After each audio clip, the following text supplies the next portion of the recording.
Okay, we are live. Um, First of all, you guys will notice the slightly different framing here. This is the other side that normally is not in the frame for good reason. You see a nice little electrical panel back there. Obviously, we've now been moving stuff to the studio, so there's less to show here on the other side. But also, that's why I'm using this old microphone, because the good mic is in the studio. So yeah, we're definitely in between, I guess, right now, in an in between stage for videos. But want to double check that all the levels are good, everything sounds good. This is a little bit of an impromptu setup, and if my camera dies unexpectedly, that's because my charger is also at the studio. But we'll see what we can do here. How's it going, everybody in the chat?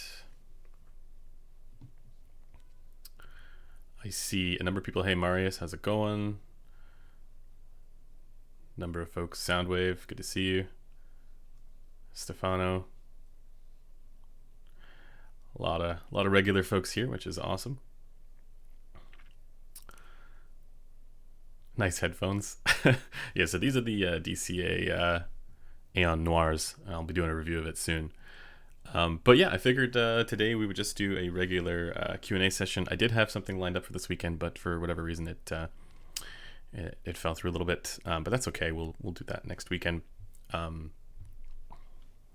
So I figured, yeah, let's dive right in, and I'll start. We'll start doing some Q&A. Once again, don't feel like you have to use the super chat, but if you absolutely need a question answered, and if the chat starts to go a little bit crazy, that's the way that you will ensure that it gets answered. But once again, you don't have to use it. It's just extra there. Okay, let's dive in.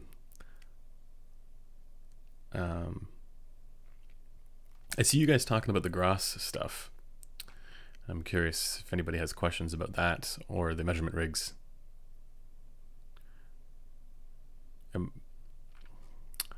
But yeah, a lot of people are asking actually also as well on the difference between the Celeste and the Aeon 2 Noir. A lot of people are wanting to know, which one is better, because I think that, high-end closeback, or at least I say high-end, like the sub $1,000 closeback crown is up for grabs, and a lot of people are considering those as that option. But I do think there are probably others worth considering as well within that price range. And they all do sort of different things, because I think also just like slightly more than 1,000, you end up getting into some of the ZMF closebacks. Someone can link or list the prices as well. But yeah, I will be doing I'll be doing a review of the Noir, and then I think in that review I'm going to be comparing it against the Celeste. And so that's I guess where that first comparison will be. I think it's probably also worth doing maybe in the future a sub $1,000 closeback comparison. By the way, let me know how the audio levels are if I'm clipping. But I think this is okay. This is the old mic. This is the AT2020, which is not so good, but it is good for detail. But it's you can hear the room tone everywhere, so it's not the greatest for room rejection. But yeah, so we'll do that soon. That review. And I need to iron out a few things with the Noir still, because apparently, I don't know, I've seen a number of measurements of it now, and they measure very differently from one another. Like, there's lots of variation in terms of how these measure, and there are differences in the pads. And a lot of people are saying, you could just get the perforated pads on the original Aeon 2. And if you look at Crin's measurements of the Noir, and also this corroborates a little bit with my own measurements of the Aeon 2, they look identical. So the main difference here is the pads and the colorway. I think that's really all that's going on, or at least ideally. But then there are some other questions about the Noir as well, as far as what pads they're actually shipping with, because apparently Crin's has the old pads, or the non-perforated pads. DMS got the perforated pads. So I'll try and make sure to do like a full, deep dive with all the different pads, and then or at least those two pads, the perforated and non-perforated, and then, but just it might take some time. So yeah, if you do have a Noir that doesn't have the perforated pads, I think you should email DCA about that probably, because they claim on their website that the Noir is supposed to come with perforated pads. So just keep that in mind. Okay, let's dive in here.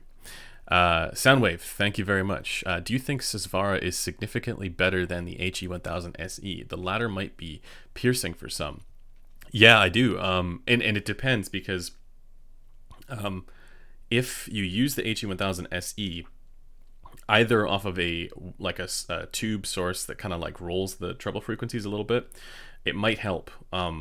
But in general, if you're not going to EQ the HE1000 SE, I definitely think the Susvara is a significant step up, and it's worth saving up more and getting the Susvara over the HE1000 SE. It's the HE1000 SE is extremely detailed, much more detailed than the Aria, and it's more detailed than the HE1000. But the Susvara is like that level of detail with, if not better, with a little better punch and slam, better dynamics, because the HE1000 SE doesn't really have the greatest dynamics, and then also it's got a better tuning. So I just think the Susvara is the better headphone there. I mean, it's also more expensive, but I think it's worth saving up for. Taryn asks, when are you going to review the HE1? I don't know, man. You tell me. Whenever we get one in. Maybe I can go visit Ian. How to get started with measuring. That's what you were asking about with the Gross. Yeah. So I should probably talk a little bit about how I got started with measuring. Obviously, like, I looked at measurements before, and I read all of the stuff from Tile. I'd followed Inner Fidelity for a long time, but I didn't know as much about measurements back then. And mainly I was measuring on the Mini DSP ears rig, which is over there, which is not an accurate rig, but it was just for comparison, sake, for comparison purposes.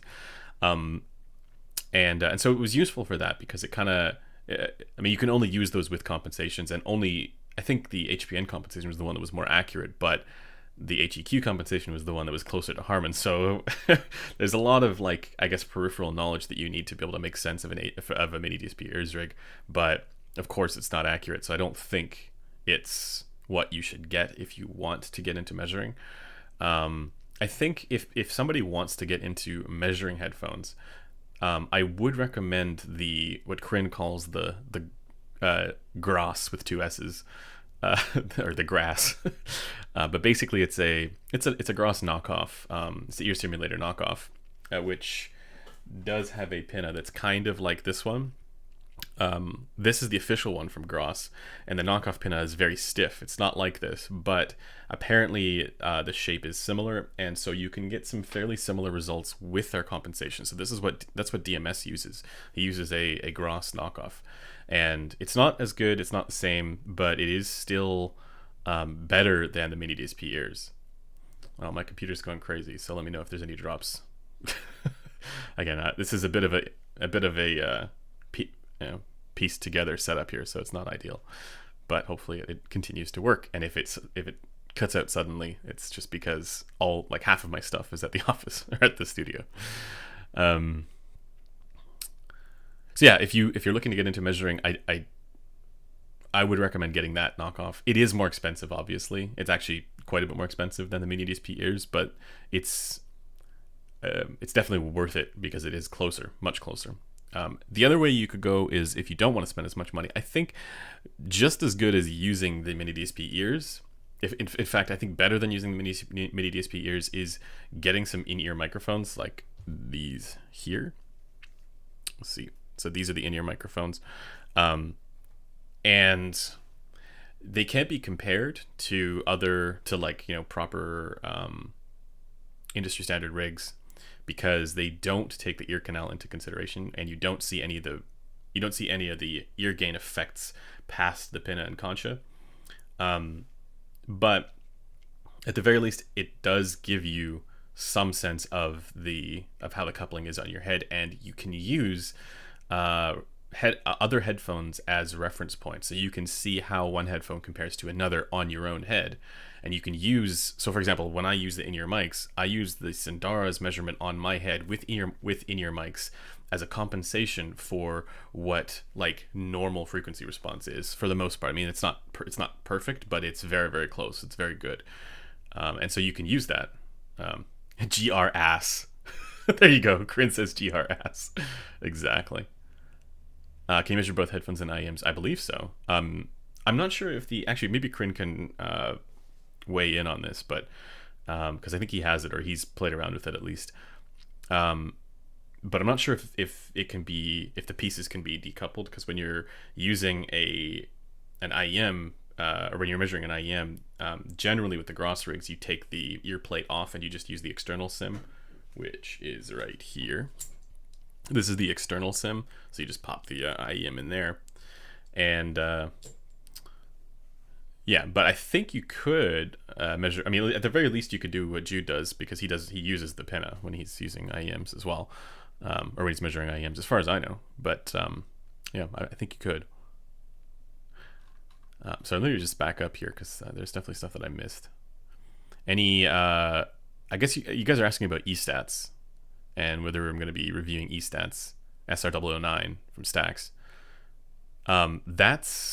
So I would like to, but there's a few things, like it's difficult to get a hold of that stuff, but then also it's difficult to get, you have to get the energizer for it. I have reviewed an eStat, and I've listened to the SR009 and 007 and stuff like that. I really recommend the 007 2.9, but it's just hard to get that stuff in. So I would like to. It's not like I'm deliberately avoiding it, but so maybe in the future we'll be able to do that. But at the moment, that is a challenge to get in. So I'll try and reach out to the folks at Woo Audio maybe, or something like that, and see if that's doable. How much is the Gross rig? Well, it depends which one you get. They range. So the one I have is the ear and cheek simulator for 43. Well, the one that headphones.com has that I'm using is the ear and cheek simulator. It costs. It depends, because just the ear and cheek simulator by itself would be around 10 grand, maybe like between 9 and 10 grand, and then you also need the pinna, which costs another $1,000 for each one. So it's a little more there, and then you also need a signal conditioner. But you could get they have a number of different things that they'll try and recommend to you from Gross as well, like analyzers and signal conditioners and whatnot, and they range as well, all the way from $1,000 to $7,000. So it all depends on that. And then you could get a 45CA, and the advantage of the 45CA is that it has effectively two of the same simulators, rather than having to swap the pinna every time for left and right. So it allows you to, it has two advantages. One is that, it makes it so you don't have to swap left and right. The other advantage is you do get an upright rig so that you ensure coupling integrity. To a certain extent, it's never the same on a 45CA as it is when it's actually on a human head, because there are contours to the side of the head that an ear and cheek simulator can't replicate. And also there's like tissue, right? That's a little different for people compared to a plate. And it's basically just two plates on a 45CA. But it does do better than the under the desk method, which I've stopped using. I used to use the under the desk method, which is basically, because the ear and cheek simulator sits flat, you use some sort of wood block to create the coupling, and then you just hang the headphones down. I've now moved to the same style that Corinne uses, which is more of like a mobile fixture with, it's mobile for him, it's not mobile for me, but essentially it's an upright setup. I should at some point do a video of how I do that, but the idea is to simulate clamp force, the same kind of clamp pressure and pad compression that you would get when an actual human is wearing it. The problem is that you never know exactly what the average human is, and that's supposedly one of the advantages of the 45CA. But I also think because you can't change it on the 45CA, it does limit you as far as the range of clamp force that you would be able to simulate. And so that's kind of one of the downsides, I think, of and Sean Olive and I kind of got into this on Twitter, where he was measuring the Sundara on the 45CA, and I think there may have been some coupling issues there as far as the clamp is concerned that showed bass roll off on it, where when I measured it with in-ear mics on my own head to actually simulate the actual bass response of the Sundara, it didn't roll off at all. So yeah, I think there's some questions there about the 45CA, and then, but it's still, I would still prefer it over the 43AG, just to make that clear, because it solves that pain point of having to swap out the pinnas. So it makes it much easier, even though it's essentially the same thing. And then there's also the I believe there's the 45BB, and then Gross also has their own head and torso simulators, which, as far as I understand, yeah, really, you can. There's a big range, and the prices range all the way up to $50,000, if not more, depending on what you're interested in. And then there's the B&K stuff, which some of it, like the 4128 and the older stuff, does also conform to the same 711.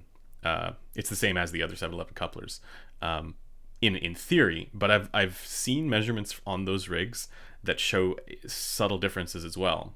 Similar to the way that the HMS stuff, which is also supposed to be a 711 coupler, and that shows some differences as well. So yeah, they're not all the same, even though they may conform to the same standards, but they're supposed to be very, very similar. And then, of course, B&K's new one, the 5128, which is what Jude uses, is prohibitively expensive, but it would be nice to use that at some point. Anyways, I hope that helps clear that up. Moving on. When can we expect a Focal Clear MG review? Probably next week. MG Pro? I don't know what the Clear MG is. I had the Monarch myself, the Audio Monarch. I think the line of IEMs is overpriced, but which IEM isn't? I think the Dunu SA6 isn't overpriced. I think the Moondrop Blessing 2 isn't overpriced. Same with the Dusk. I think that the Audio Monarch and Clairvoyance are both not overpriced. I think they are both tonal reference points, depending on what you are looking for. Yeah, I still want to try the Moondrop S8 because I think that could be another tonal reference point. But all these new IEMs from China, the Chi-Fi IEMs, are definitely good value. I mean, to your point though. Yeah, I mean, if you think about IEMs and comparing them to over-ear headphones, it's a different experience, and I don't think that scales the same way.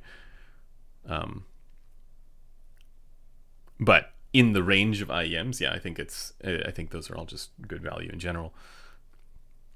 The only thing that I could really compare to over-ear headphones with IEMs would be like the U12T from 64 Audio. But of course, there are others as well, but that's the one that is like probably the closest, I think. I don't know, DMS disagrees with me on that. We haven't actually had that conversation, but I don't think that IEMs... I kind of agree with Android on this. Like, I don't think that IEMs will be as good as over-ear headphones at the same price range, depending on the headphone and the IEM, of course. Let's see...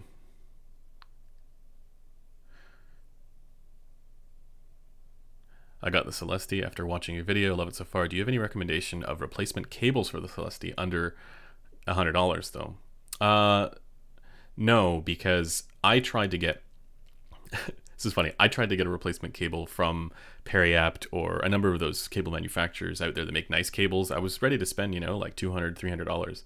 And none of them could get me a cable, a 3.5, with the right connectors. None of them could get me a cable without significant lead times, partially because of COVID, and then shipping to Canada was a nightmare. So I just got a $30 cable off of Amazon, which works fine. But if you live in the US, I think I don't know, Periapt makes good stuff that's fairly inexpensive as far as I understand. But yeah, I need to get more into the cable thing. I know people are super into the was it Norn cables, and there's some really expensive cables out there. So I think your $100 price tag is I think that's fair. I like the ZMF cables too for ergonomics. Yeah, they're nice. What's the ZMF Verite closed competing against? The Focal Stellia. the Odyssey LCD XC, but the LCD XC is a lot less expensive. So I don't know. The best closed-back dynamic driver headphone that I've heard was when I briefly heard the ZMF Verite closed. I think that's, best. Most all-arounder, best all-arounder, right? I like the Stellia too, but I do think it's a little too... The soundstage is definitely tighter on the Stellia compared to the ZMF Verite closed, but the Stellia doesn't have the 5K peak that the Verite closed has. So it's I don't know if I wouldn't say it's necessarily better overall for its tuning. I think they're both generally good, and the closed is probably the ZMF Verite closed is probably the better of the closed and the open as far as the tuning goes. But compared to the Stellia, it's more of a preference thing. I don't know who would really win there. But I still have to say that the best closed back experience that I've had for sound quality has been the Odyssey LCD XC with EQ. And that's surprising, I know, and a lot of people didn't like that headphone, but I think it's gone through a lot of tuning revisions over the years. So I think it's a little better now than people were giving it credit for back in the day. But yeah, I still think it needs EQ because it's a bit sibilant without EQ. It also has like a 5.5K peak, which can be a bit intense. So I just dropped that. Let's see. Have you tried the Shure SRH1540 closeback? No, I haven't. I haven't tried... There's a lot of Shure stuff that, at least when I tried it, it was so long ago that I don't think I have a relevant opinion on it right now. Do you think the iFi hip deck would be enough for the Focal Clear, or should I upgrade? That's fine. The Focal headphones don't take a ton of power to drive, so you can drive them with just about anything. Now the question is it like the best synergy? And I think that's a different question, because and then at that point you could go with whatever you want. But I think the hip deck is fine for the Clear. No, just swapping pads don't make the A2C a Noir. So this is the question that I'm hopeful to answer, but it's going to take a little bit longer, because the measurements of Crin's as well are very similar to that of the A2C, if not identical. So, identical within the crazy unit variation range that seems to happen with these. And I think the reason for it is because the pads also, they're not uniform. Like the pads, they're so like large and thick. They have so much depth to them that they kind of crush in differently and collapse differently in unique ways, and this really messes up the measurements for them. It's annoying from a measurement standpoint, but I don't think that's inherently bad for the customer, because it's bad in the sense that like it would be nice if all the pads were uniform, and it sucks if they're not. But you can hear when something is wrong, when the symmetry is wrong, right? So it's not actually a challenge. I have a pair of Aeon 2 Noir with Deconi Aeon pads, and they sound pretty much identical to the Aeon 2 closed. Oh, that's interesting. I didn't even know Deconi made pads for the Aeons. Corinne says, HE1000 V2 gang. Wait, you're on V2? I thought you were on V1. And the HE1000 V2 is not the same as the Aria. Correct. Someone could correct me if I'm wrong on that, but someone was saying that the HE1000 is the same driver as the Aria, so it should be the same. But I don't know. How to care for leather pads in the LCD X? No idea.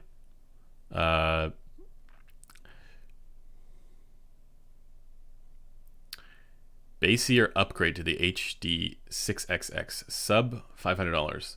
Wanted the X-ears or Ebony, but they probably won't come back in stock. Yeah. Bassier upgrade. If you want sub bass, around $500. If you can save a little more, I would recommend the Focal Alex. I know there's QC issues and whatnot that people talked about. I never had any issues with that. I know the EMU teaks are there, but I don't think it's an upgrade to the 6XX for detail or anything like that. More bass, sure. But that's just like if you get a closed back or semi-closed back, you're going to have more bass there anyways.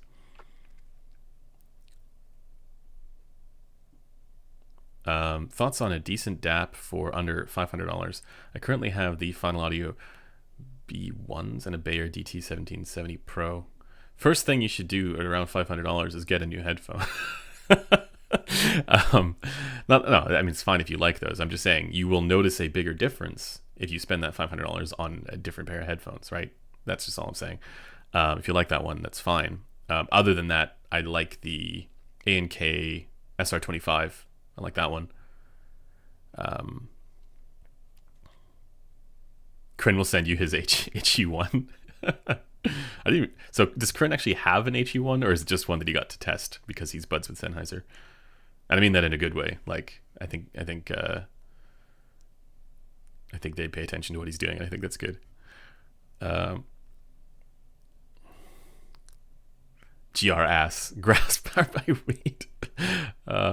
See, every once in a while YouTube does this where it like completely loses my place. Resolve mentions the stiffness already, so I won't go into that. Oh yeah. Okay, so Kryn's actually talking about this now. This is great. Hey Marius, thanks for that. Yeah, actually, I'm already there.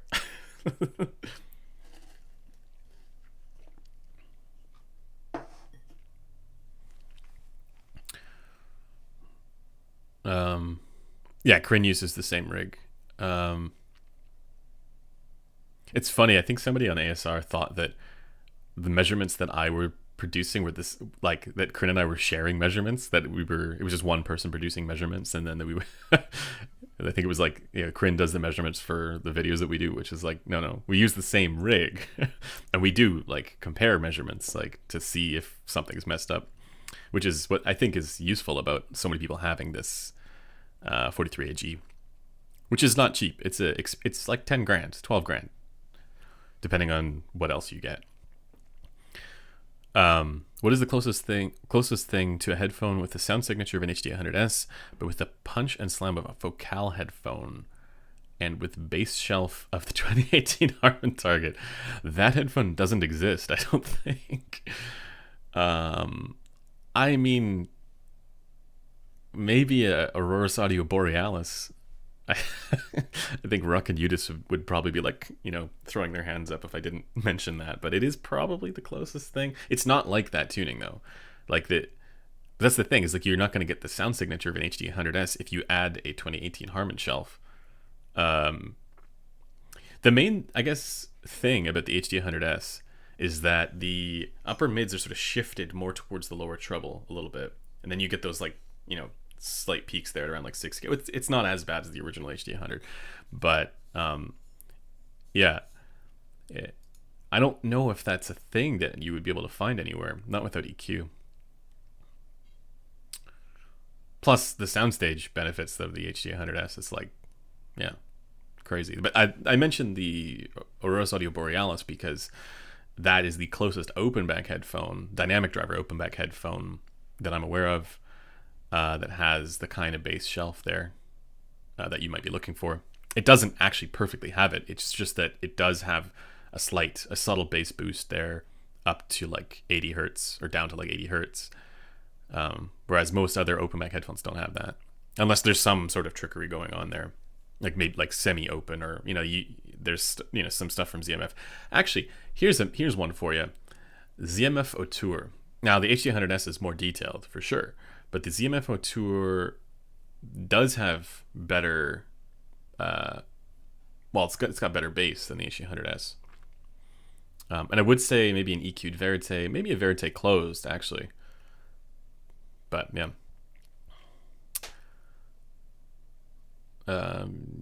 Reading favorite ECM recordings.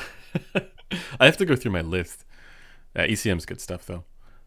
That's for anybody wondering. That's if you're looking for good jazz recordings, all the ECM stuff is good.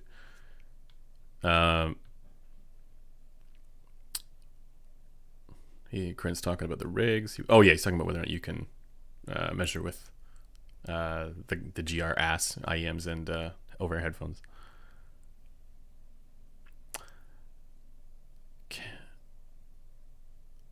Would you consider putting two target curves on your graphs? Harman and Harman, but with flat bass from 20 hertz to 1K. No, because I've thought about it, and because it is a big question, especially for folks who are not used to reading measurements. Because, or are you asking Kryn? I should just get Kryn on. No, the reason why is it just gets too confusing. it's already enough of a, I guess, mental burden to try and explain how to read graphs in the first place, especially raw measurements. And there's already enough of a challenge there for people to understand it. So I don't want to confuse that with adding more targets. But eventually, with a database and some sort of graphing tool similar to what Crin does, I may even just completely steal Crin graph,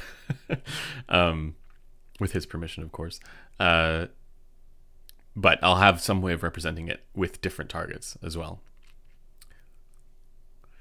Actually, a lot of people don't know this, but I've got a ranking as well that is partially complete. So that is in the works. Soundstage performing headphones. What are some of the good soundstage headphones? Top three. Oh, I'll go top three. HD100S, Hi-Fi Man Aria. What else? Though those Bayers are decent, like the DT880. I imagine the 600 ohm would be good. The DT1990 has a decent soundstage. It's for less expensive stuff, right? The harmonic dyne stuff has decent soundstage at a lower price tag, obviously, but with tuning issues. So I wouldn't say it's best, but yeah. HD100S is like definitely one of the best soundstage headphones. Hi-Fi Man Ananda as well is decent. Can you describe your favorite audiophile moment? It can be about a standout headphone experience or about the people in the audiophile community. I mean, I have to give a big thanks to, I guess, everybody who made the CanJam New York trip possible for last year. So my bosses at headphones.com, but also even just the people who put on the event. So Jude and the Headfi folks as well, because that was definitely one of my favorite audiophile moments. As far as headphones go though, like, and listening to stuff goes, my favorite moment was probably the first time I heard an HE500 being driven off of an amp. Because back then I remember I had a lot of Bayers. I was into the DT880s and stuff like that, and I had a sound card, but it was like nothing special. And I remember upgrading to a Zonar Essence STX and buying an HE500. And the first time I heard that, I was like, holy shit. Like the clarity and separation that I got just from going from the onboard crappy Realtek output to the Zonar Essence STX. I think that was probably the biggest, one of my favorite audiophile moments. Yes, the HE500 is a great headphone, but I mean more the fact that it was like, going from an average output or just a garbage output to like a proper headphone amp. And it was all about the separation quality as well. Then I was like, wow, I can hear all the separation, instrument separation, stuff like that. That it's weird. Like that's something that I tend to focus on a lot, especially in my reviews. Like being able to, and it's one of the reasons I like planars is that they do better at instrument separation, especially during busy passages. And back then I was also a bit of a metalhead, so there's a lot of stuff going on in those tracks. It's very complex, like. Well, I don't know about complex musically, but like, and some of it is, but complex is in like busy. And when you switch to planars, it gives you extra clarity for that stuff because it just has an easier time of isolating all the individual lines.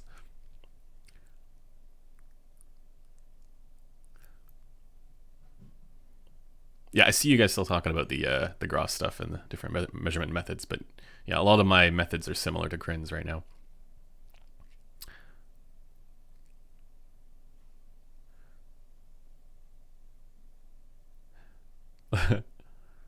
Is there a recommended way to measure other audio equipment such as DACs and amps, or would any reasonably accurate ADI work? That's something that is even more difficult to get into. I mean, maybe not in theory, but Um, yeah, there are a few people who are doing that. I think the reason I think it's more difficult to get into is because you don't have standard sound quality metrics that are easy to follow. You have metrics that indicate whether or not something is broken, but you don't have anything that's going to tell you whether or not something's going to sound good. And yeah, so that I think is tough. I mean, it's the whole issue with ASR to begin with, right? I mean, they recommend things based on whether or not they're not broken, and that's great, but people will think that that's some indicator or correlation to sound quality, and it's not. And the topping A90 is a perfect example of that. This doesn't sound good compared to other amps. So at least it doesn't sound as dynamic as other amps. And yet it's one of the most recommended things on there. So what are the three most spacious headphones under $1,000? Tough. Under 1,000. Borealis is pretty spacious. I think the Harmonic Dyne stuff's pretty spacious. HD 700, but I don't recommend that headphone. Hi-Fi Man Ananda, pretty spacious. Yeah. Yeah, maybe the DT 1990, but I also don't recommend that headphone. DT 880 600 ohm, maybe give that a shot.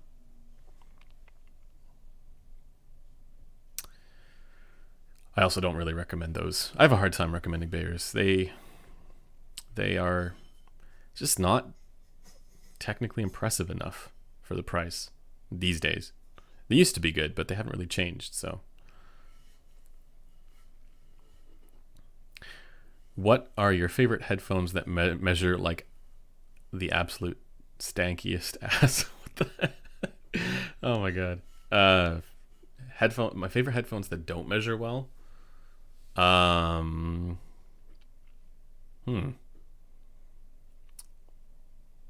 mean, IEQ stuff. So technically, I guess the Odyssey stuff, but IEQ that, right? So, I don't know. The more recent Odyssey stuff measures better. So, and I'll do a video on that soon. Okay. When will you have guests again on the live streams? I was supposed to have Metal 571 this weekend, but I think he got busy. It was his birthday. So actually, I want to give a big happy birthday to Metal 571 on the stream. He'll watch this afterwards.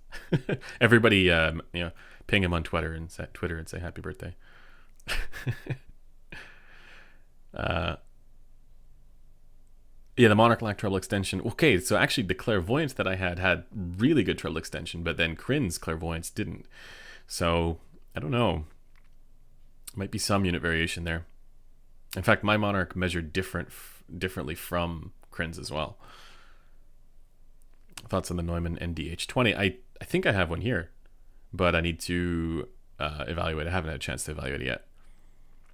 That was sent in by, I think it was sent in by Jeremy. So big thanks to Jeremy for that.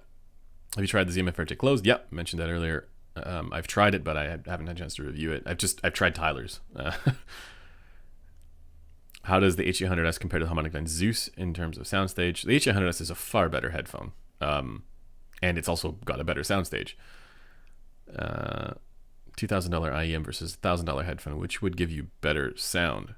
Depends on the headphones and the IEMs. A U12T is better than an uneq'd LCD2.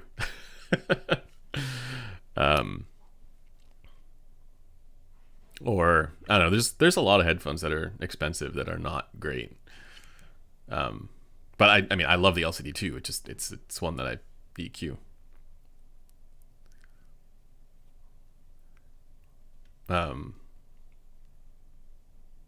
But you can there's $1,000 headphones that sound better than $2,000 IEMs too. So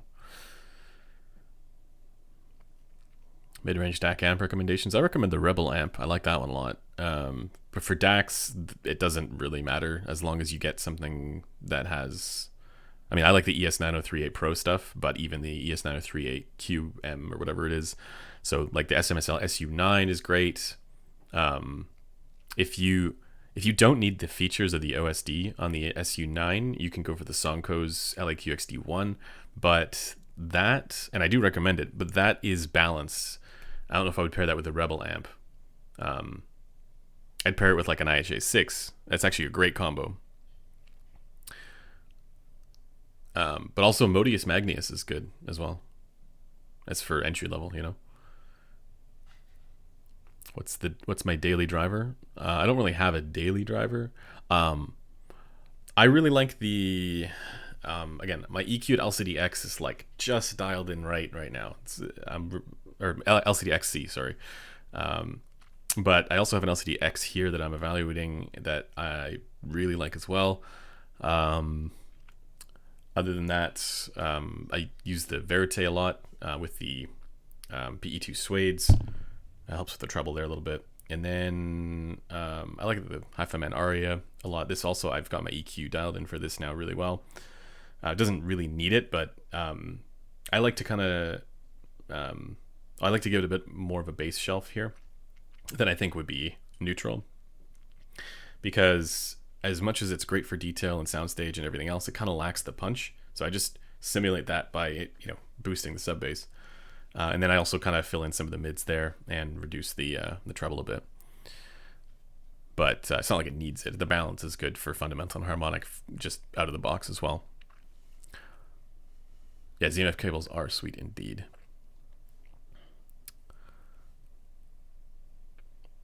Songs you listen to when personally testing out a pair of headphones. I have a list of test tracks that's up on the Headphone community forum. And just go there and search for audio test tracks. Forum.headphones.com, and then you'll see my big post there.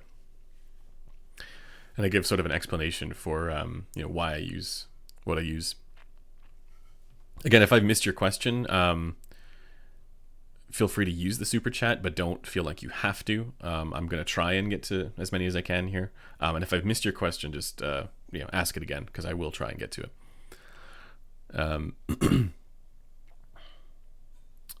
Celestia cable is fine.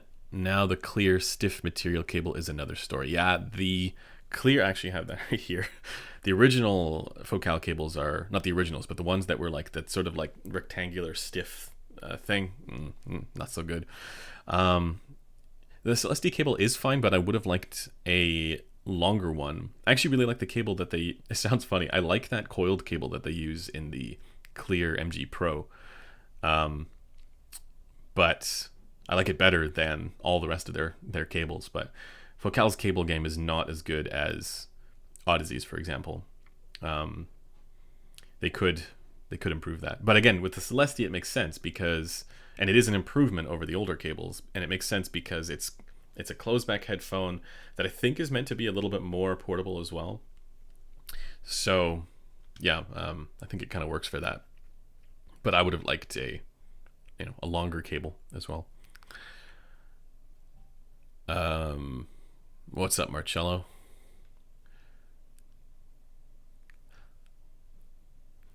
Love the Aria's tuning. What would be an Aria upgrade? Susvara. Right to Susvara with that one. What's the better amp? Shit, Jotunheim 2 versus Synxer. I couldn't tell you on both of those. All three of those. How is the sub bass in the Verite C? Yeah, it has it. It's got good slam. How far off is the sound between the Stellia and the Radiance? Good question. Radiance, I think, technically is the better tuning as far as the mids and treble is concerned. At least the second one I evaluated was. The first one was pretty relaxed there in the lower treble, which some people actually like. I know Chrono really likes that, but for me it was just too warm there. I think he actually does EQ that up as well a little bit. But and then for the Stellia, I think actually it's worth looking at where the bass levels are for those and how they differ. Because yeah, I mean, they both have there's similarities there as well, and they both have more bass than the Celestia. But yeah, the Stellia is also more detailed than the Radiance. So I like the Radiance, but I like the Celestia more than the Radiance.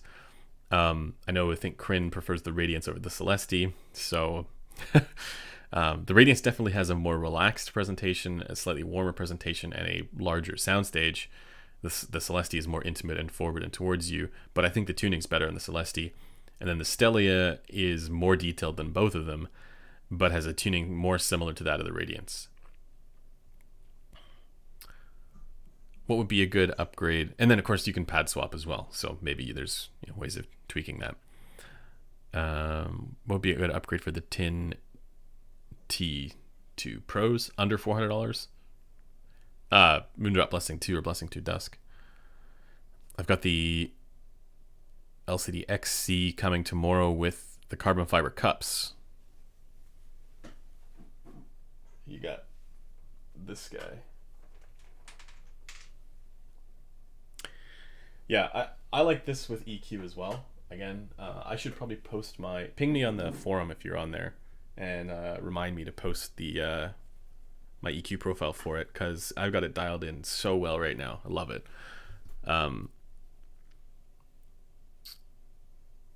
Yeah, it's not like the LCD X at all. It's actually it has ear gain. It's much more, I guess, of a normal frequency response, but then it also has like a slight peak in the treble, and what you can do is actually you can just boost the bass on it as well. I do recommend that. But also the newer LCD X's don't measure like the older LCD X's either, so it's a lot better. Are the Syndaras revised and retuned for every year? No, there was only one change as far as I'm well, there were two changes, but one that I guess they admitted to, and only one that potentially changed the sound. And no, it's like every Syndara you buy from a dealer that regularly sells through stock, regardless which dealer it is, okay, just to make that clear, should be the new, whatever the current one is. Daniel, thank you very much. As a first hi-fi headphone for working from home, will you get the Celestia for €995 or the Elegia for 700? If Celestia Dragonfly, Celestia easily, man. Celestia is definitely better than the Elegia. Elegia is fine. I EQ'd it, but without EQ, yeah, it's tough. For people who own the Elegia, because I know a lot of people were getting that off of Adorama for like $500 or something like that. See if you can buy the Celestia pads, because while it doesn't turn it into a Celestia, it does improve the bass response on the Elegia. Nice beard, thanks, man. But yeah, 700 euros. I would definitely go with the Celestia. I've lost my place. New Goblin. Whoa, thank you very much. Did you have a question? I just see that you used the super chat. I'll try and find my place again. Once again, if I've missed your question, just ask it again. I'll try and get to it. Yeah, I'm curious what your thoughts are on the LCD XC. And just again, ping me and I'll try and post my EQ profile for it. I'm considering two pairs of headphones that complement each other: LCD X and the HD 800S, or the Focal Clear /LX with a Hi-Fi Man Aria. Oh, interesting. Okay, so if that's the case, so here's the thing: if you're getting an LCD X, if you're getting a new one, like not used, like if you're buying a brand new one, it doesn't really need anywhere near as much EQ as the ones from 2019 did, or like early 2020. So I think you're probably fine there. I would personally go with the LCD X and HD800S combo. I think those complement each other very, very nicely. Plus, then in both cases, you're going planar and dynamic. my only reason for suggesting that is I think that the Aria, as much as I like the Aria and I like the Clear / LX, I think you're gonna I think you're gonna end up with in that situation. I would almost imagine that you would end up with a close enough kind of sound signature where you would probably just gravitate more to one overall. Whereas with the HD100S and the LCD-X, they're different enough where you would have reasons to swap between them. It's more just sort of what I would do in that situation. But I like both combos. I like the other combo there as well. Plus, in that situation, if you're thinking about for gaming, I still think the HD100S is better than the Hi-Fi Man Aria, even though the Aria does do really well for soundstage as well. So, yeah. How much? I already answered that one.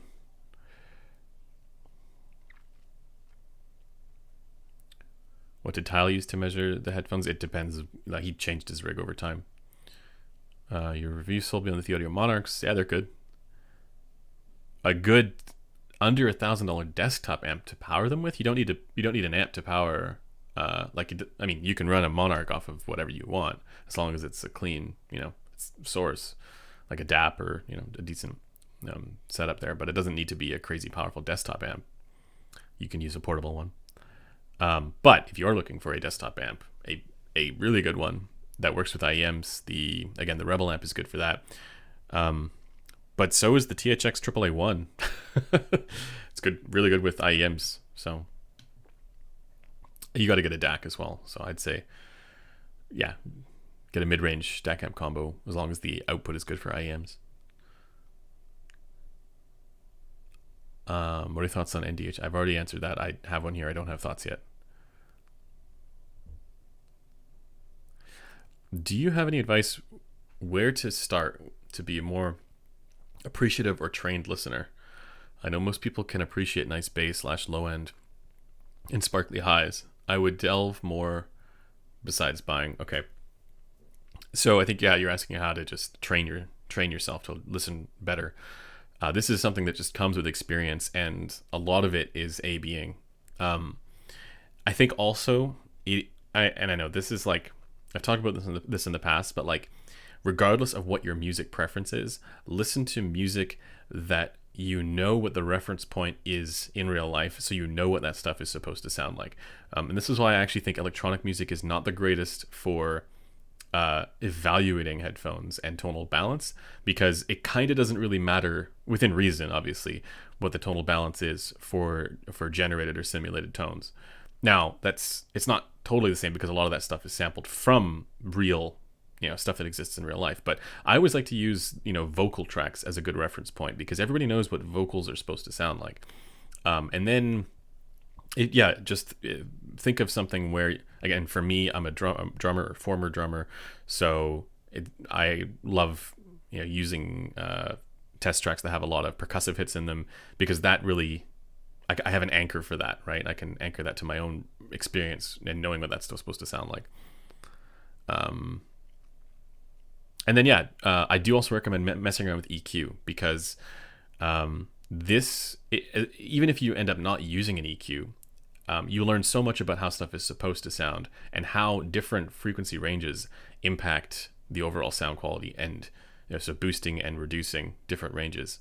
So then you get a better sense of how to correlate what you see on a graph with what you're going to hear. Do you have any cable recommendations for the Sundara? That's default. Hi-Fi Man cables are terrible. Whatever works. Again, a Periapt is probably fine.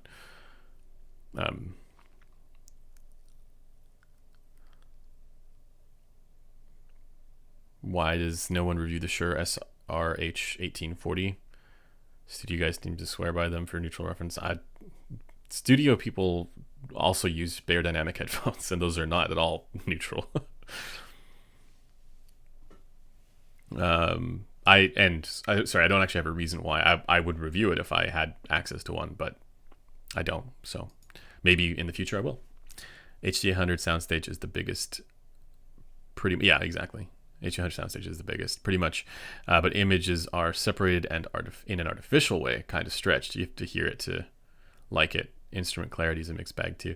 That's one of the areas where the Aria does better as far as the instrument separation. I think is better. Yeah. Even though it's good on the H200S, it's fine, and the image distribution is fine as well.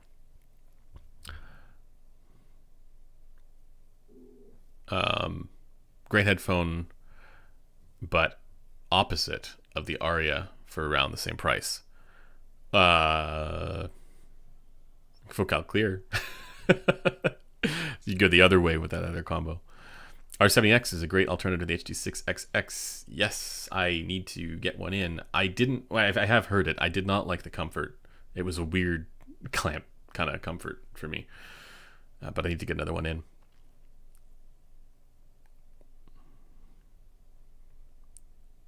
Have you been able to try the Modius Magnus? Nope, not yet.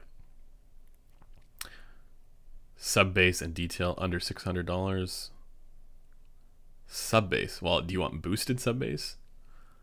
Sub bass and detail. I don't know. Is the Alexa around 600? Yeah, sub bass for Slam. Those Fostex are pretty good. I don't know if I would spend $600 on that though. That's pretty crazy. Sorry. Do you think high-end headphones will become mainstream?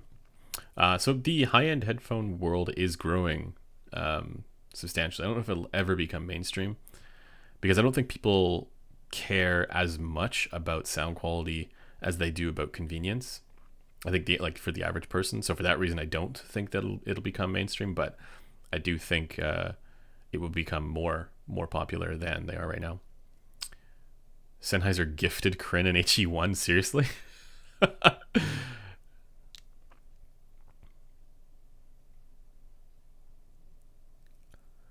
right. I need to catch up here a little bit. Would you recommend the Kayan HA1A Mark II for the Sandara and the Aria? Not really, because I don't think you need that. Yeah. I mean, it's fine. I just found it to be a very microphonic amplifier. The nice thing about that though is that you can have all kinds of fun with different impedance matching and stuff like that, because it's a variable impedance amplifier.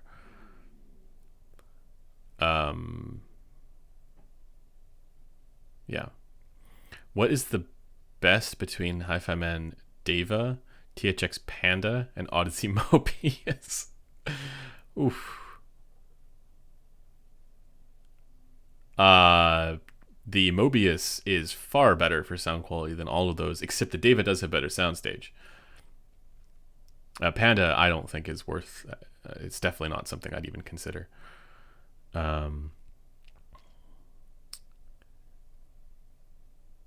For wireless though, yeah.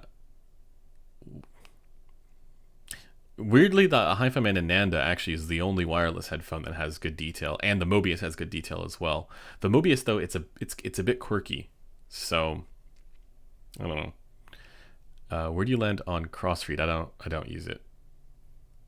Will Empire Ears Hero be a good upgrade from the Empire Ears Zeus, or do you have other suggestions?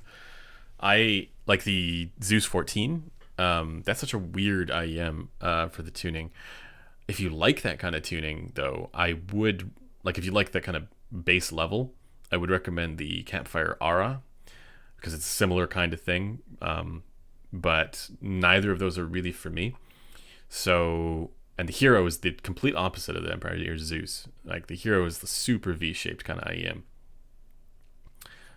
with really good bass, but the treble is a bit spicy for me.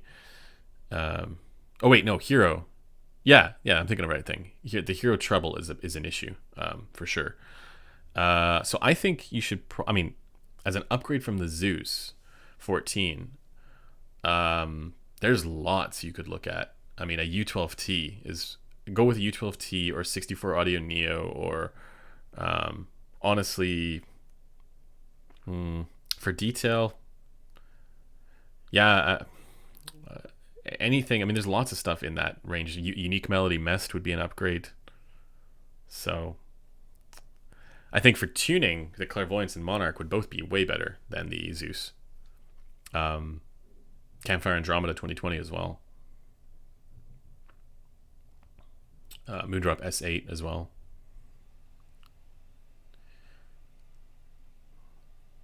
Okay, let's see. Preference between HD800S versus Aria. It's tough. I like planars, so I think I prefer the Aria for instruments, like the way that it handles instrument separation. But HD800S off of a tube amp would be very interesting, which I need to try, and I'm looking forward to doing that, because I don't just mean any tube amp. I mean like one of these like really high-end tube amps, maybe from Felix Audio or Amps and Sound. That's what I'm interested in right now.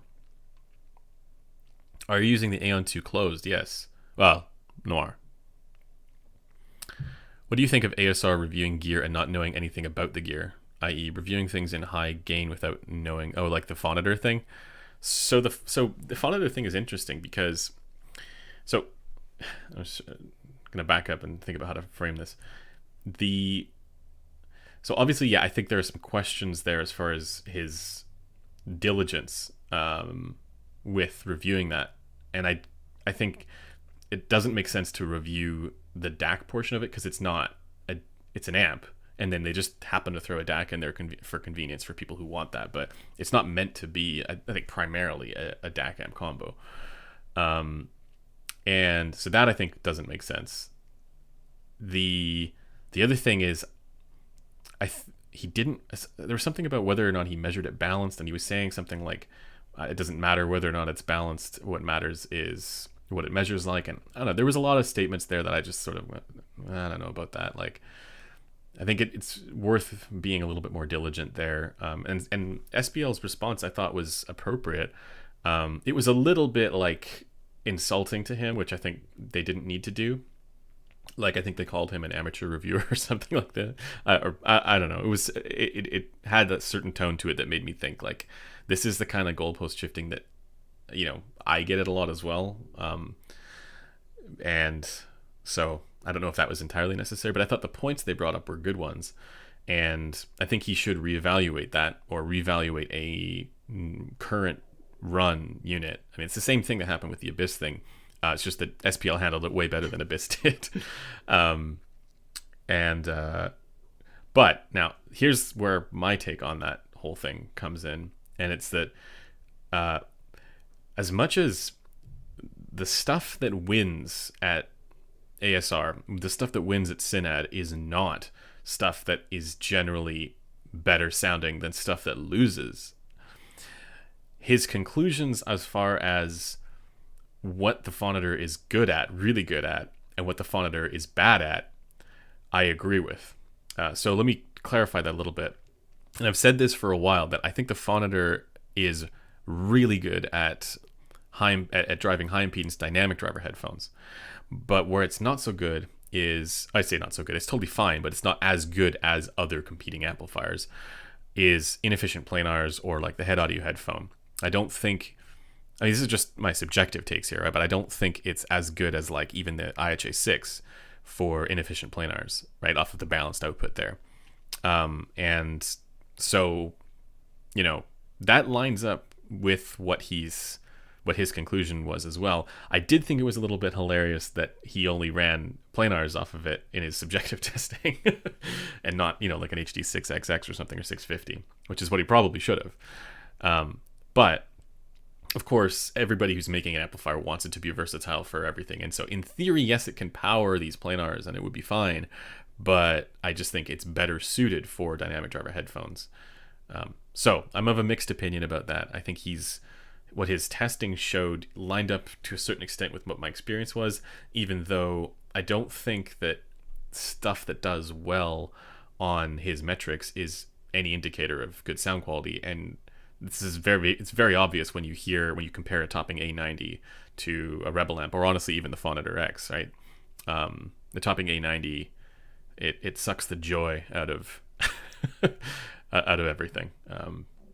So yeah, not a huge fan of the topping A90.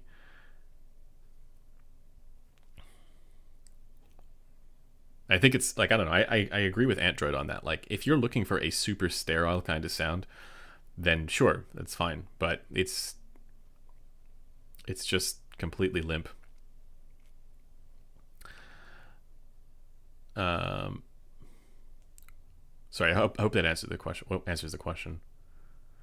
Yeah, I just don't like the close back 200 hertz dip that Harman puts on their target, especially for open back measurements. Sorry, I'm not sure I get what you mean there. Crane's default target is the flat bass one. Yeah, I did put that together for him. Not like he couldn't have done it himself. uh, I think. Do you mean like the 300 hertz dip? Like it's in the upper bass, lower mids. Yeah, where there's that contour there. I don't. Here's my take on that. I don't think that we should have like two different targets for how things should sound ideally. But when you're dealing with totally different constraints, as in closing off the headphone, you're bound to incur challenges that you don't have with open back headphones. And this means that I think it's understandable that we would end up with headphones that have different curves, comparing open and closed. And it's also understandable why that dip is there. And it's also more commonly, there's a trend with closed back headphones where that dip shows up. And I think it makes sense. But again, it doesn't mean that I think we should have two different targets. I think, like for open and closed, I just think it's like, as far as achieving that, you can achieve one target more easily with open backs, and you can achieve another target more easily with closed backs. So maybe in practice, yeah, we should probably have two different targets, even if in principle or in theory, we might want one target there. And again, you can't have two different targets if your goal is to get playback equipment and mixing and mastering equipment to agree. You can't have, two different targets there. I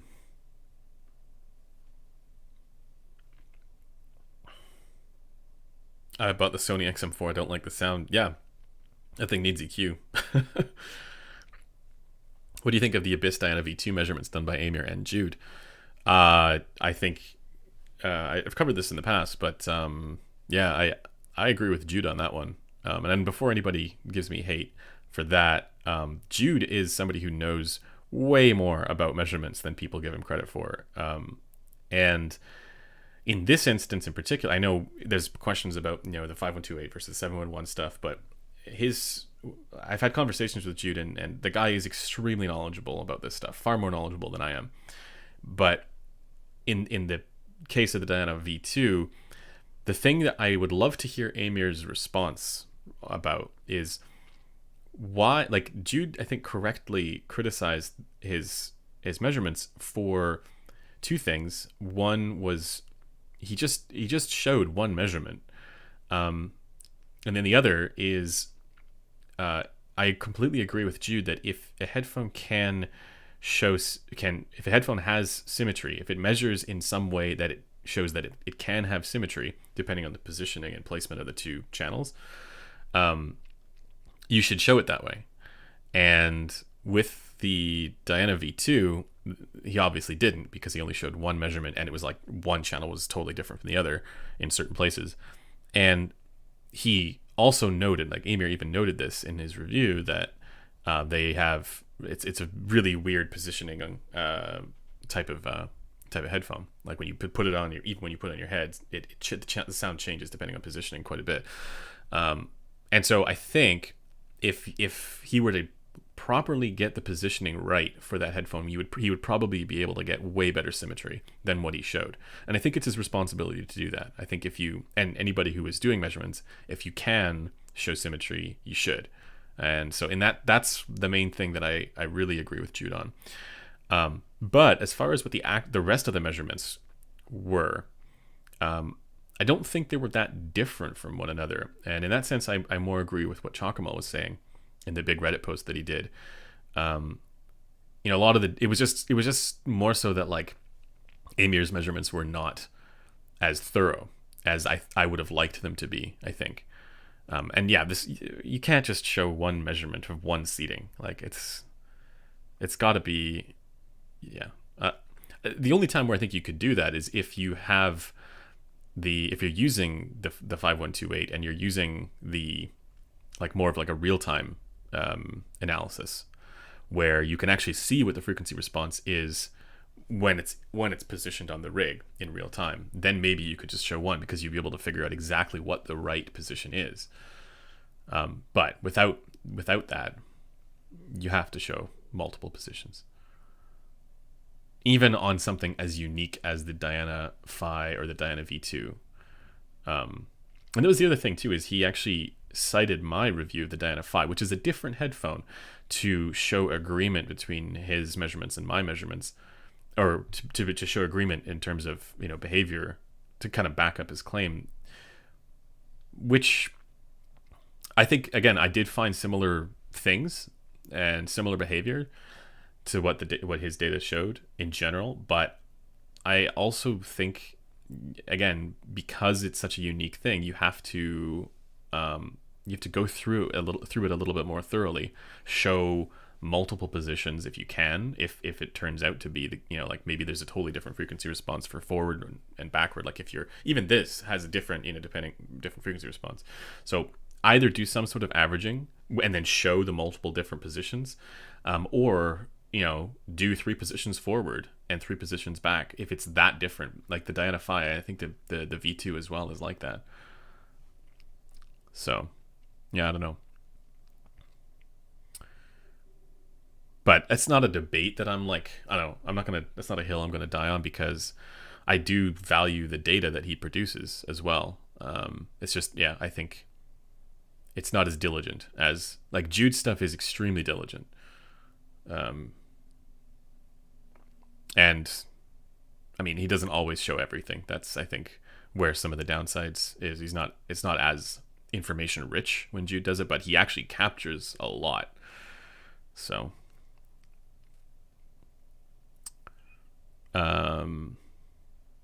sorry, okay, I'm gonna get back to some of these questions here. We'll go for another 20 minutes. In the sub $2,000 price range, what do you think has the best maximum potential when EQ comes into play? Sub $2,000? LCD-X. Or XC, depending on if you need closed. How many watts of power would you say is needed to drive the Aeon 2 or Noir? I heard they do with more power. They do well with high current.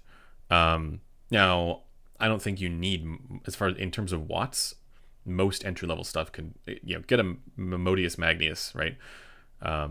But as far as a good synergy for it, I would recommend the Kion IHA6 out of the balanced output, not the single-ended stuff. But yeah, I wouldn't put a specific wattage number there, because most amps in the mid-range, and even, as honestly, even entry-level, as long as they're like desktop amps, will be able to drive it. I think where your limitations are going to be is like if you're trying to power it off of something like this, which is like a Catastone Pro, which I cannot recommend. Well, actually, it's not that I can't recommend it. It's just that I don't like the op amps, and just the amp component of it I don't think is very good. But it's more of a DAC amp portable thing, so I guess for that it would be okay. But yeah, I'm not a huge fan. And also like that FIO E10K, or like there's a lot of the FIO stuff that's not, it's more for portability than it is for actual power output. So yeah, I would just get a proper desktop setup for that, which I know it's weird because it's such a portable headphone. Maybe that iFi, one of the XCAN things, would be good for it.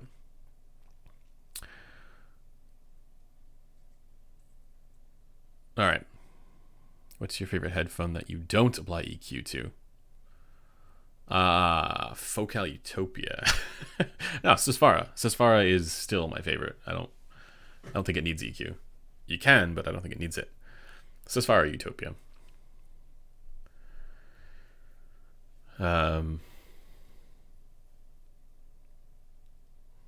Bass performance, Aria versus LCD-X. LCD-X slams harder. Will you review any stacks if I get some in?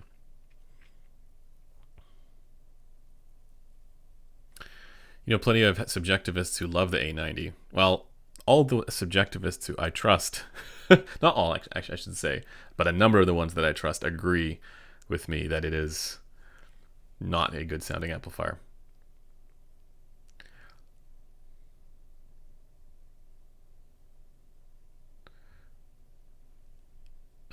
I do not recommend the Meze Empyrean for sound quality at the price, but I do recommend it for comfort and build. 4 to 5k euros, Jesus. You can get a Susvara for that. Susvara's, it's the best like reference tuned kind of sound. Yeah. Focal Utopia as well. If you want some coloration or flavor to your sound, then you would look at some of the Abyss stuff, or like an LCD4.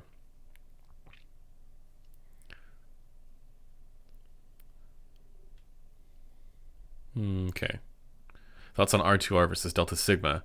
Not at the moment. I need to try more R2R stuff.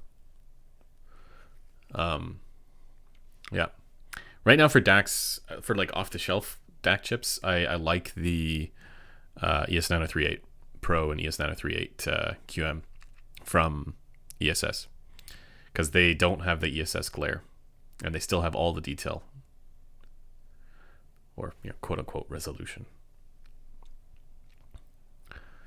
AKG K712 Pro. That's a weird sounding headphone. I mean, it's fine, and it has a spacious. It's got a good soundstage, yeah.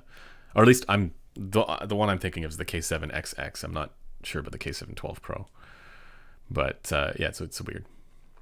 When are you going to do a full review on the Sonoma Model 1? I did do I know I did, at least I did a video on it. For people who like having fun and don't EQ, Aria or Clear. Not that you need. I mean, Aria is fine too, but it's less about the fun of the punch and impact. It's more about soundstage space and refinement. I'm considering for 2 pairs of headphones. Oh yeah, I've already answered that one. Best solid state amp, $500 to $1,000. Rebel amp. At least that's the one that I like the most. It's just single-ended though, so if you need like a balanced output, the IHA6 would probably be my pick there. Like if you have inefficient planars, I still think the IHA6 is better.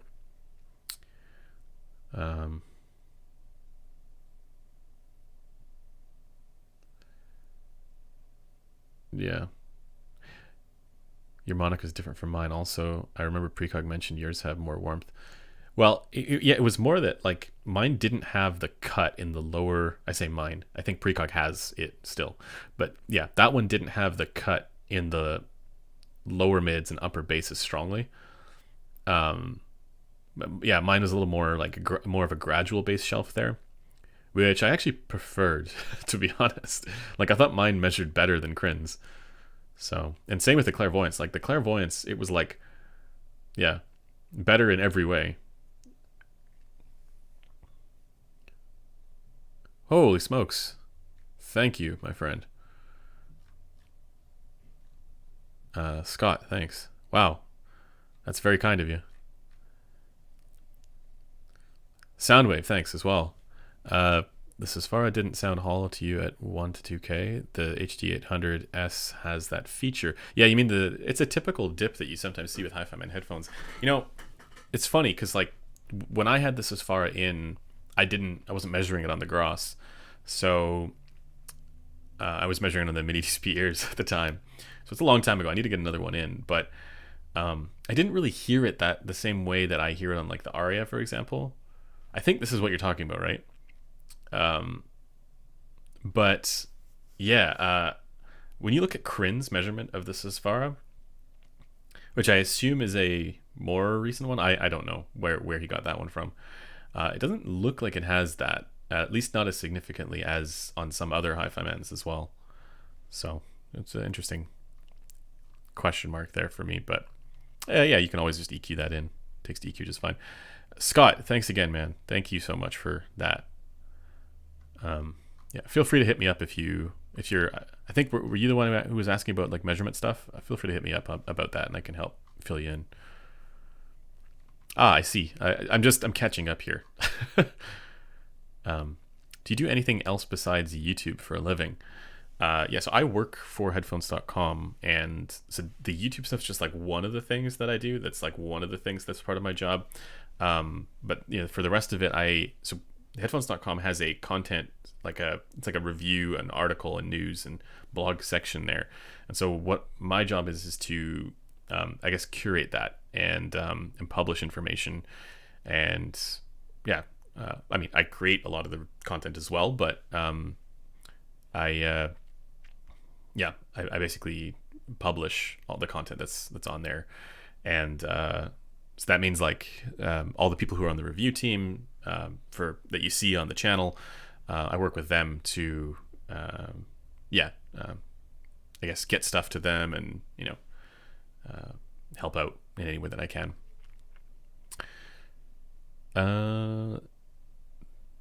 Do you know Olive's gadgets? I don't. I'm not on a personal level with him, but yeah, I've had some interactions with him. Yeah. I do want to get that, like his earphone IEM in his tuned IEM, because Metal said it was pretty good, and yeah, he does do a good job of representing to people what stuff sounds like to him. My only concern about that, well, obviously with the sound demos, is that they're just not reliable at all, and as in they might be reliable for how he hears them, but that's not necessarily reliable for how the average person would hear them. Let's see. So I think there's a number of them that get misrepresented. Like unless his Sundara actually has a 6K peak, it does not. It does not measure like it has a 6K peak. But there is the possibility that unit variation is a thing, and maybe his has that. So maybe if he wants to send me that one, I can measure it on a standardized rig. We can see if it actually does.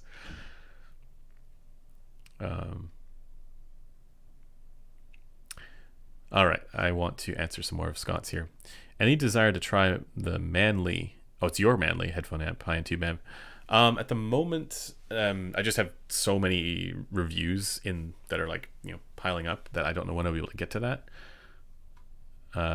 What IEMs / headphones and other. So yeah, I just don't want you to be without your gear for that long. What IEM / headphones do you and other audio gear do you recommend for working out? I mean, I don't know if you tell, but I don't really work out that often. Probably just some true wireless buds, like or speakers, but probably the Samsung Galaxy buds. Precog did a video on that, on which ones are good and which ones you should get. I did sort of overview, so watch that. I think that's probably the way to go. Yeah, Galaxy Buds Plus and Galaxy Buds Pro. I'm not sure which one he recommended out of that, but I also am on the lookout for one of those. If Odyssey LCD2 is Odyssey LCD2C, I assume you mean the classic, or you mean the closed? Good to pair with IFI Black Label. Yeah, it's fine. What's your take on the audio valve headphone amplifiers? I don't have one yet. Is the Odyssey LCD2? Oh, you're asking that same question again. I see.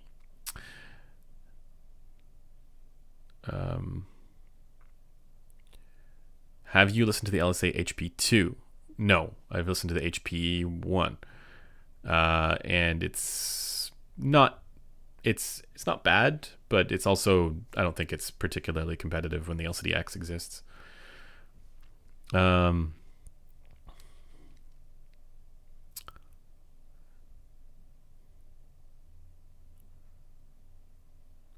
Would you recommend a tube amp for the HD600? Yeah, but I think you would probably want to go with an OTL if you're thinking about like mid-level stuff, like under $1,000 stuff. But if you really want to hear something crazy, try it on one of the higher end tube amps, or maybe some of the like Felix Audio stuff. I'll do an overview video actually of the Felix Audio because I have access to some now. So just see which headphones go well with which Felix Audio ones. So there's the Echo, the Elise, and the Euphoria. Do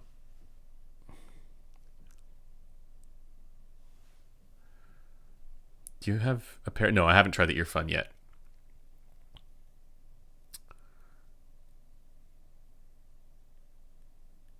Would it be worth it for me to upgrade from my HD 560S to something like an Alex? Can you express how much better the experience would be comparatively? Is it as big a jump from the QC30 to the 35 to the 560S? No.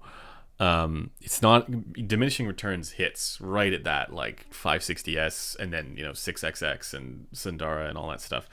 Yes, it's better, noticeably better, but compared to a QC35, like the 560S compared to QC35, with the 560S you're already getting a better tuning, right? So it's more clear tuning, and then B, you're getting better technical performance, and then C, it's an open back with better soundstage as well. So yeah, I think the jump between a QC35 and a 560S is bigger. Have you used SonarWorks? Yep, I don't use it anymore though. Have you heard any bass/low mid congestion or nasal vocals on Focal Celeste? I wonder why I can hear it on my sample. So all the Focal closebacks have a bit of a 100 hertz bump, mid bass bump, and I don't know if that would really intrude on vocals though. So no, I don't hear nasally vocals or congested vocals at all. But if you hear, actually, another question for you would be whether or not you wear glasses, or if you're running it off of a high output impedance source, because that could definitely have an effect on that. But if you are having issues with that, just if you're going to EQ something, just drop 100 hertz by like 2 dB, and that should go away. I mean, if it is in the bass, again.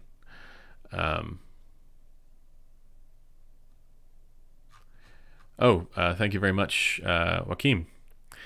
Love your reviews and insights. Currently trying to see if the new Focal Clear MG would be worth it over the standard Focal Clear.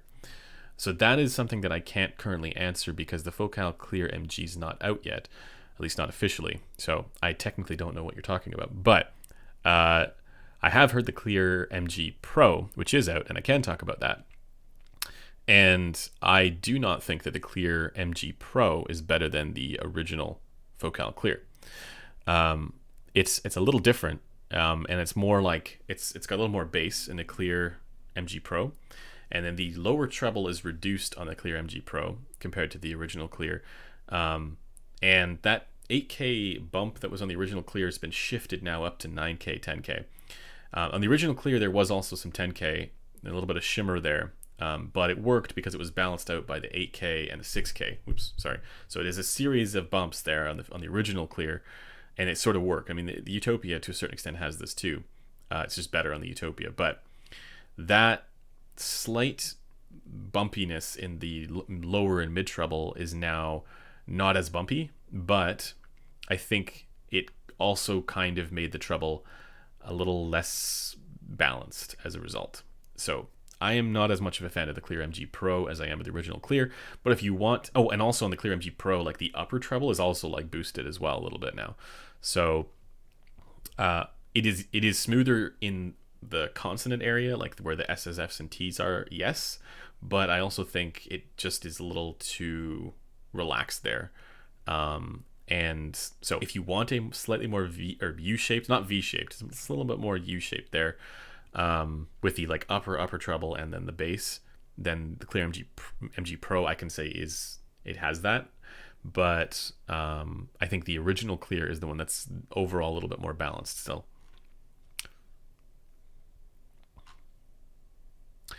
Michael, thank you very much. New to the hobby, enjoying your streams. Thank you for the support. Let me know if you have a question. I will definitely get to that. I think I've gotten all the super chats. If I haven't gotten the super chat, just like get angry at me. Any thoughts on the Drop HD 8XX? I don't know. You guys saw the measurements of that, right? It does not measure better than an original HD 800S. Like, it just, I don't know. I'd have to hear it because I haven't heard it. And I know Zia said some good things about it. I don't remember what Josh said about it. I think Josh's take was probably a little bit more nuanced, but no, I haven't heard it yet. But just looking at the measurements, it looks like they boosted the bass, but then the treble's also boosted, and then the mids are cut. So I don't know why they did that. I don't know that it needed any of that. So no, I mean, it's not. Looking at the measurements that I saw there and the comparisons, it's not as interesting to me.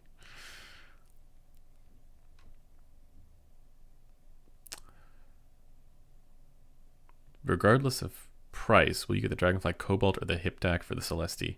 Is it possible for the Dragonfly Cobalt will improve the soundstage? No. They, in general, that stuff should not change that much. I would personally go with a Hipdak just because you have more flexibility there.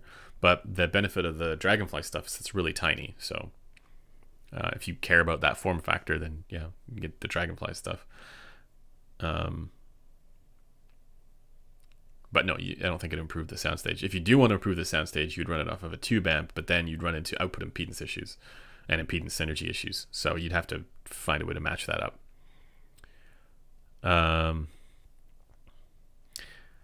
Is Blessing 2 a good upgrade from the TNT to Pro? Yeah, absolutely.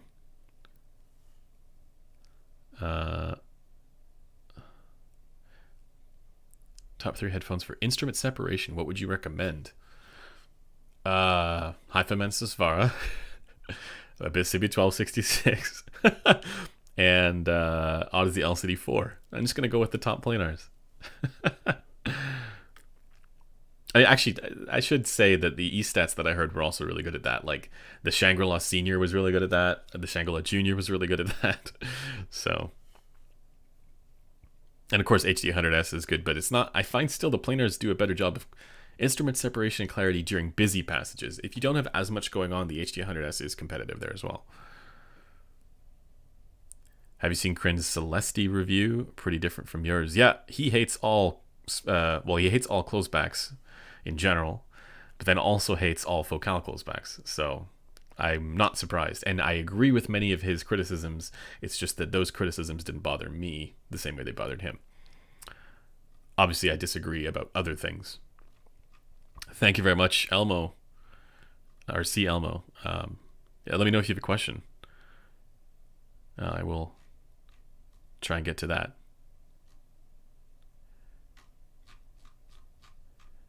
Thank you very much, Phil. To echo Scott's question, what would be a better alternative to the A90, which has similar power and balanced outputs? Liquid Platinum, maybe? Love you too. So I can't really comment on the Liquid Platinum because I haven't heard that. The thing with balanced is that if you have an amplifier that is a balanced amplifier, like truly balanced amplifier, you would want to use that instead of the single-ended output that's on the amp. In most cases, if they have single-ended and balanced, but because there are also some that just tack on, a single-ended output, or there are single-ended amps that just tack on an XLR output for convenience. But it's not that balanced is inherently better. It just gives you certain advantages, like more power output. So I think the bottom line there is, like, if you have a balanced amplifier, yes, you do want to be using the balanced output, but that doesn't mean that you need to go out and buy a balanced amplifier over a single-ended amplifier, because you can make a single-ended amplifier that does really well as well. And so what would I recommend? I like the IHA6 better than the A90. But honestly, I even think that this is going to sound crazy, but I even think those THX amps sound better than the A90. Plus, the A90 has a ground loop issue when you try and run it single-ended. So you basically, you either have to run it with optical, or you have to run it with balanced. So yeah. Flux amps. I need to hear more of those as well. I see your question now. I'm looking for advice for a headphone for large-scaled classical operatic music. I have a Mytek Liberty Phono amp, DAC, and tube integrated amp under $1,000. Thanks. You're looking for a headphone with large-scaled classical and operatic music? Oh, definitely HD100S. HD100S or Hi-Fi Man Aria. I mean, I don't know what your price range is in your budget. And looking for advice for a head. Oh yeah, I see it now. Yeah. So I hope that answers your question. HD100S is still the best for that kind of stuff, and then also the Hi-Fi Man Aria. If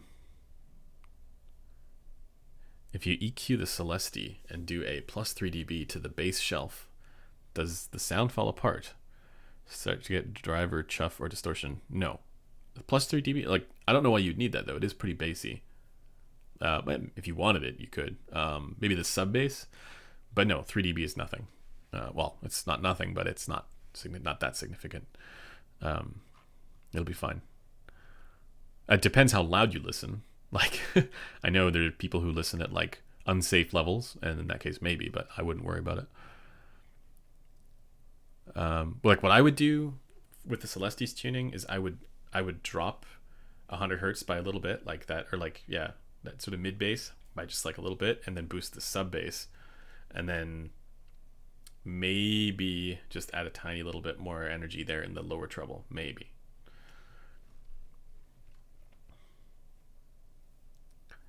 But I don't think you even need to do that. Does Utopia do okay with instrument separation during busy passages compared to the Aria?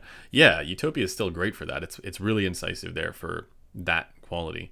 And as Tile said, peering into the music. It's a more detailed headphone than the Aria. But planars at that price do still have the advantage. Not all planars, but some planars. Like the Empyrean is not on that level. But the LCD4 absolutely is. Looking for advice for a headphone for a large scale. Yeah, okay, yeah. We went through that one.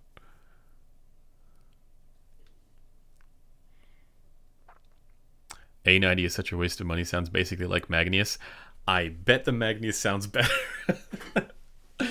I know Max has the Magnius and he likes it better than the A90, but I haven't heard the Magnius yet, so I can't compare.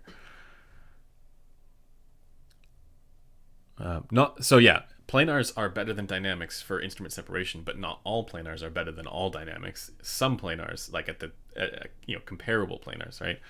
The Aria is only like it's in the sub $2,000 price range, whereas the Utopia is $4,000. So if you compare like with like, the planars can be better, not always. It's like one of those things, like all German shepherds are dogs, but not all dogs are German shepherds. Do Focal headphones scale with higher end amps, or would anything beyond $300 be pointless? So my opinion is that in my opinion, they don't really scale the same way that like high impedance dynamic driver headphones scale. With certain exceptions, I think that the Utopia and the Alex do scale a little bit more. Those are both ADM headphones, I believe. But you don't really need that much. The one exception to this is that because the Utopia is really detailed, you'll hear, like, so for example, running it off of a tube amp, that it's not going to change. Again, depends on the tube amp, but like you're going to get more out of that experience.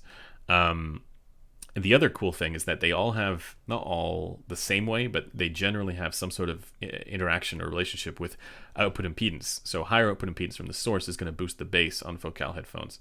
So if you think the Focal Utopia is bass light, which is actually not if you look at the measurements, if you think it's bass light, just run it off of a high output impedance source, and it'll boost the bass. Same thing with the Clear. With the Clear, you don't want to go too much on that because it's a much lower impedance headphone. So even when I was running it off of the 32 ohm out on the Amps and Sound Kenzie, I thought that was too much. So yeah. What DAC around / under $500 would you recommend? And thanks again, Joaquin. That's very kind of you. I would recommend the SMSL SU9. And if you want the OSD, like the on-screen display, and just a great all-around DAC, the SU9 is fantastic. It uses an ES9038QM ESS-based DAC with no intermodulation distortion, so it's a very smooth but still detailed resolving DAC. Or the Sonko's LAQXD1 if you don't need all those extra features. I think it's only like $220 or something like that. It's a little bit more limited there as far as usability and functionality, but for the sound quality, it's very, very good as well. So either of those two, that's what I would buy. Um, LCD-X and OTL is not great. Yeah, I wouldn't do that either because LCD-X is actually really um, like efficient, and with an output transformerless, you don't. It's not giving it like it's probably going to give it too much power. Um, yeah, I don't know if you would need to do that. Probably not all. I'll be testing some. I'll test that with the Felix Audio Elise at some point. But there are probably going to be some OTL amps that are not appropriate for that. I was using a D50 tube amp from PC USB Amazon Basics. Oh my gosh, this chain still had a lot of noise in it, like interference noise. Okay, so you may be running into a ground loop issue, or oh wait, a tube amp. Aha. So first thing you would try there, try running it with optical instead of USB, because if there are ground loop issues, optical should help with that. The second thing with tube, well, it depends so much on you because it's a tube amp. It can be sensitive to like RFI. So if you have like a router or something near it, you can try using tube shielding, but it depends on the tube amp, and yeah, you'd want to put it around the input tube. Well, yeah, it depends on the tube amp, but tube shielding can help with that. And then also make sure your interconnect cable is shielded. But it can. I'm not saying buy expensive interconnect cables. I'm saying buy cheap ones, but make sure they're shielded. All of those things can help. And then also if your building has terrible power, like right, that might be the issue too.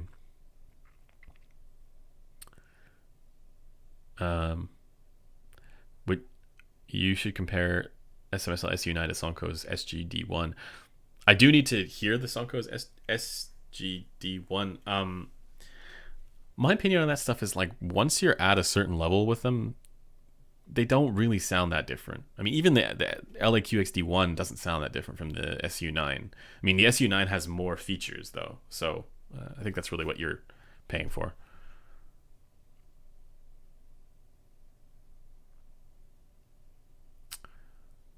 Okay, guys, 2 more questions, and then we're going to call it. Thanks to everybody for participating, by the way, and everybody for the super chats. Let's see. Have you tried the Campfire Cascade? In my opinion, that is one of the worst headphones that I've ever heard.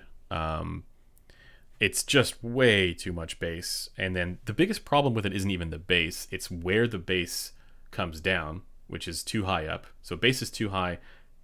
It bleeds into the mids, even though the mids are recessed, and then there are a whole bunch of peaks in the treble as well.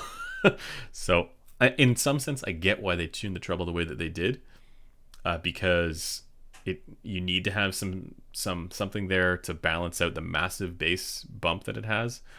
But yeah, it is not a good sounding headphone in my opinion. It has detail. Don't be wrong. It's detailed and it's punchy, but good technicalities for sure. But the tuning is just so not my thing. Speaking of other headphones that I think are not good, the AudioQuest Nighthawk. But some people like it. I don't know. Doesn't seem to be a ground loop issue since I tried only power and no inputs connected to the amp. Just a tiny hum.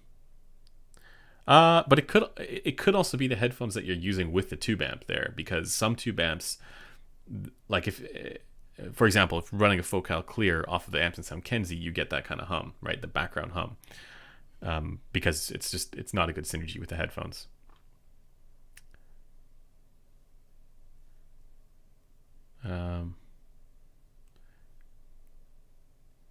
Okay, one more question here. I saw your streaming take on DMS posted today. What's your take on CD, FLAC rip CD streaming differences? At the moment, I don't bother with. Well, first, I don't bother with CDs at all. At the moment, I'm not bothering with FLAC files anymore, or offline files, just because the streaming is so much more convenient. And with Qobuz through Room, you have all the advantage of, you don't have as much of a library there, but you have all the advantage of high-res files. So I don't really see a point, and I don't think that it's something I'd be able to tell in a blind test between an offline FLAC file and a streamed, through Roon FLAC, or 24-bit, 96K file.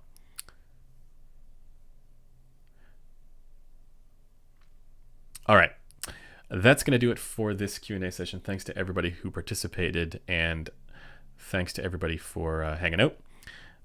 Once again, I appreciate all of your support, and we're going to try and figure out what to do with all the money that we get from the super chat function, because the point of it is not to, give me money.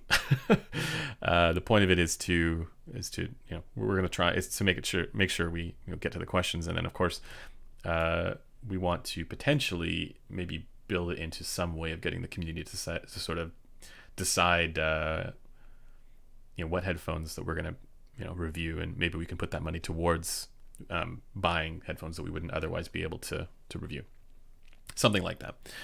But yeah, thanks to everybody for your support, and I will see you guys in the next live stream, or probably next video as well.